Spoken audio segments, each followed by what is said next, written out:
Nous sommes au congrès de la FNAIM. Bienvenue Jean-François Buet sur le plateau d'Expression. Bonjour.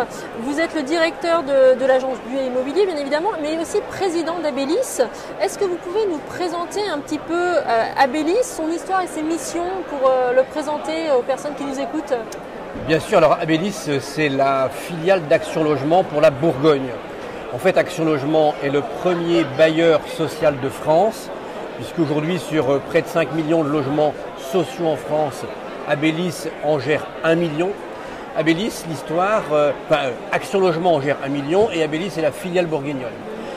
Action Logement, pour l'histoire, c'est la participation des entreprises à l'effort de construction, c'est-à-dire c'était le 1% dans le temps. C'est cette histoire qui remonte à plus d'un siècle où les entreprises construisaient des logements pour que leurs salariés puissent venir travailler dans l'entreprise localement. Donc il y a toujours un lien très fort entre l'emploi et le logement. Il faut travailler près de son logement et avoir un logement près de son emploi. En Bourgogne, Action Logement, c'est Abélis. Nous gérons à peu près 18 500 logements, essentiellement sur les agglomérations de Dijon, Sens, Nevers, Châlons, Pays miniers, avec donc des différences culturelles très importantes. Notre objet social, c'est d'apporter à nos concitoyens qui sont parmi les plus démunis un logement. Alors ça peut être du logement très social, ça peut être du logement social, ça peut être du logement intermédiaire, mais ça peut être aussi du logement libre, c'est aussi de l'accession à la propriété pour ceux qui sont des primo-accédants par exemple.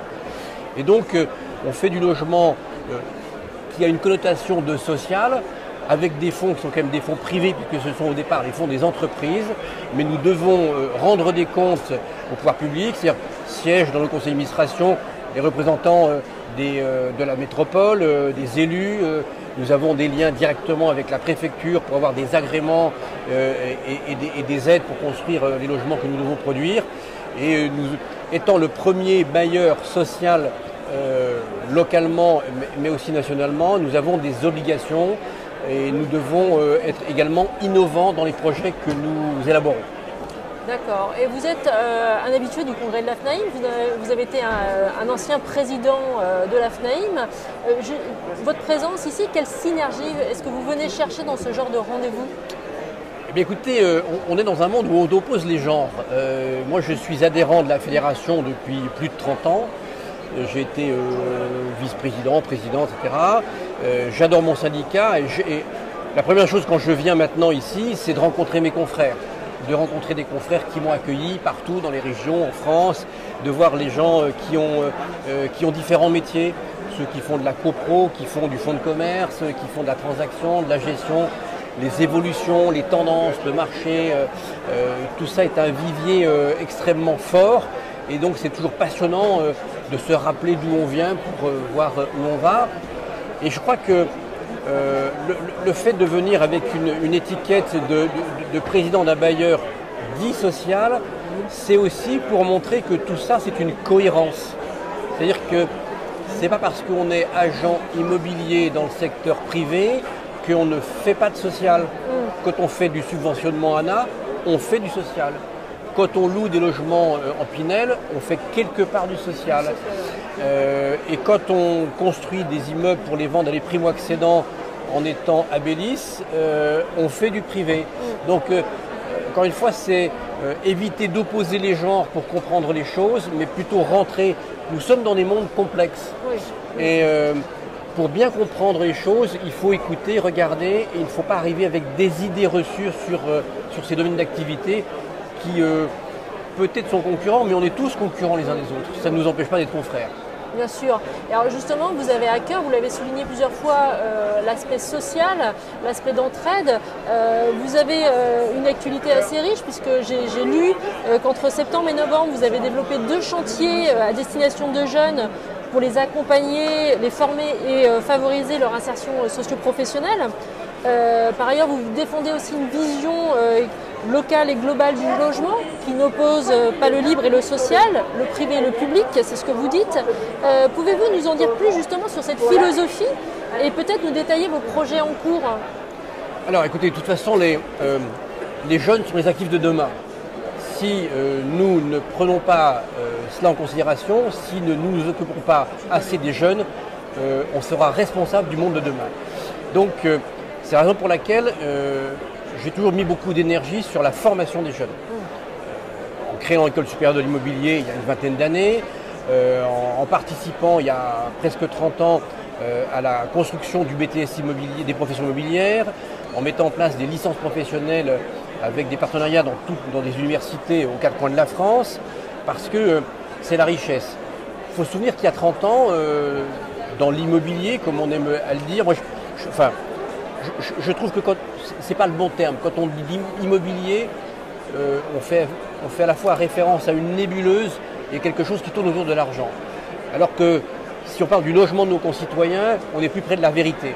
Et aujourd'hui, le logement pour nos concitoyens, c'est une problématique très importante. Oui, bien sûr. Vous voyez, entre la santé et l'emploi, derrière c'est le logement, comment, combien, propriétaires, locataires, c'est une vraie problématique avec en plus les prix qui ont augmenté ces derniers temps. Donc on a besoin dans nos métiers d'avoir des jeunes qui soient formés. C'est-à-dire que le bail commercial, le bail rural, la copropriété, l'urbanisme, le droit des contrats, enfin, on ne peut plus faire ce métier comme certains laissent à le penser, en se disant tiens c'est sympa, je vais voir du monde, je vais visiter des appartements, je vais embrasser mes clients et tout va bien se passer. Ça ne suffit pas. Ça ne suffit pas. Oui. Il faut de l'empathie, mais la seule empathie ne suffit pas. Il faut quand même avoir aussi des connaissances en urbanisme, etc. Et donc les jeunes, il faut qu'ils soient formés, quels que soient les métiers qu'ils embrassent. Comment voulez-vous construire une société si on n'offre pas à nos générations à venir des envies de métier et un toit? Si on a la passion pour un métier, si on est pris pour une voie, et si en plus de ça on est logé, mais après avec la santé, on renverse des montagnes. Donc il faut les aider. Donc chez Abélis, on a mis en place des systèmes d'aide financiers, hein, très clairement, pour aider les jeunes. Et puis on essaie aussi de leur trouver des logements adéquats, c'est-à-dire qu'il faut être innovant dans le logement. Vous voyez, entre le logement de ce qu'on appelait dans le temps les foyers des jeunes travailleurs, qui sont des logements pour les jeunes adultes en formation, pour ceux qui sont étudiants, pour ceux qui sont en apprentissage, il y a tout un cursus. Et là, on ne peut pas avoir que le même type de logement. Et en plus, il faut coller au territoire, parce qu'on sait très bien qu'il y a des zones, il y a des bassins d'activité économique qui sont plus demandeurs que d'autres. Il y a des endroits comme par exemple en Vendée, où le taux de chômage est à peine de 3%, parce qu'il y a un bassin d'activité économique qui est extrêmement dynamique. Si vous allez à La Roche-sur-Yon, enfin je ne vais pas faire la promotion de la Vendée, mais vous vous apercevrez qu'il y a des entreprises jeunes, dynamiques, qui recrutent, etc. Et donc il faut former ces jeunes-là. Donc, on les forme, on les loge, et si on ne peut pas les loger, ils ne vont pas venir et on ne pourra même pas les former. Donc c'est ce lien-là que Abélis a en charge, c'est notre objectif principal. D'accord. Et vous avez dit quelque chose d'important, à savoir que les concitoyens aujourd'hui ont à cœur, en tout cas une de leurs priorités, c'est le logement. Il y a les élections présidentielles qui se profilent. Vous, quels sont vos souhaits pour 2022 ? Écoutez, j'étais extrêmement déçu de la campagne d'il y a 5 ans parce qu'on n'a pas du tout mis le logement au cœur des problématiques. On a traité justement le logement comme de l'immobilier, ce qu'il ne faut pas faire, parce que le logement c'est autre chose que l'immobilier. Et pour nos concitoyens, la santé c'est très important, la santé, l'alimentation, tout ce qui tourne autour du bien-être. Derrière il faut un emploi, parce qu'il faut du pouvoir d'achat, et il faut être logé. Et le logement fait partie des 3 préoccupations principales de nos concitoyens. C'est le premier budget de chacun d'entre nous, qu'on soit locataire, propriétaire, qu'on paye des charges ou qu'on n'en paye pas. C'est notre premier budget. Et si on ne parle pas de la problématique du logement dans les territoires, avec les spécificités des territoires, on rate le coche. On ne répond pas à l'attente de nos concitoyens.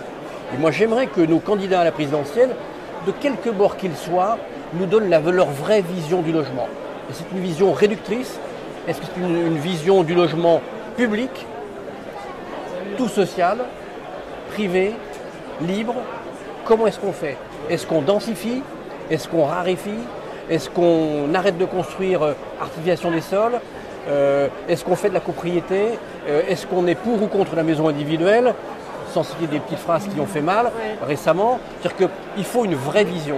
Le logement est quelque chose d'extrêmement complexe.